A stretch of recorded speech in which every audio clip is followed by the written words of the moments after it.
এই শফিট, তুই কি ধরনের কথা কস? তুই ফাইজলামি করস কার লগে? তুই তোর যে মাসে মাসে চান্দে টাকা পাঠাইছিস, যেই টাকাতে তুই একটা জমি কিনছত, ওই জমি কি করছত?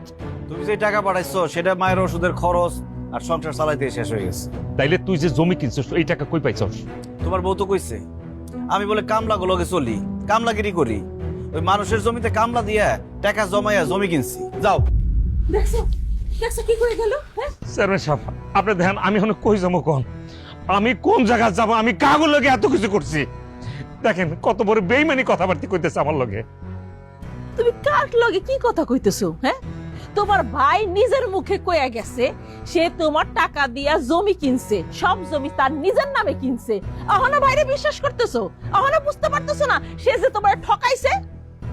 আম্মা, আপনি এখনো চুপ করে থাকবেন, কিছুই করবেন না? আপনার ছোট পোলা আপনার বড় পোলারে ঠকাইছে, সে যে এত কষ্ট করে রক্ত পানি কইরা সম্পত্তি করছে, সব সম্পত্তি সে নিজের নামে নিছে, আর আপনি কিছুই করবেন না? এতক্ষণে তোমাকে মনে পড়লো যে আমারও তোমাদের দরকার। আমি কোনো পোলারই কিছু বলবো না, আমার দুই পোলাই আমার কাছে সমান। আমার বড় পোলা মানিক বিদেশ কইরা রক্ত পানি কইরা টাকা পাঠাইয়া এই সংসারটারে যেমন আগলায় রাখছে, আমার ছোট পুতে আলমগীর সেও শ্রম দিয়া কঠিন পরিশ্রম কইরা এই সংসার আগলায় রাখছে। মানিক, তুই কি ভুলে গেছস আলমগীরের এসএসসি পরীক্ষার সময় আমার বিরাট বড় একটা অসুখ হইল, তুই টাকা পাঠাইলি, কিন্তু ও তো এসএসসি পরীক্ষা দিতে পারে নাই। আমার সেবা যত্ন কইরা ঢাকায় অপারেশন কইরা বাড়িতে নিয়ে আসছে।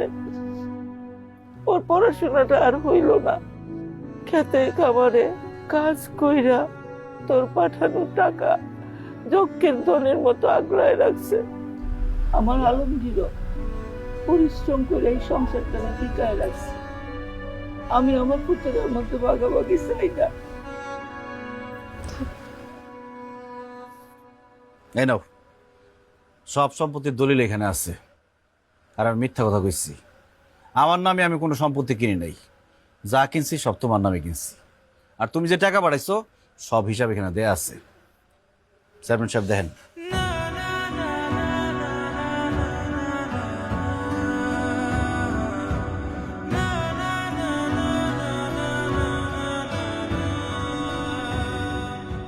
মানিক, তুমি আসলে আলমগীরে ভুল বুঝছো।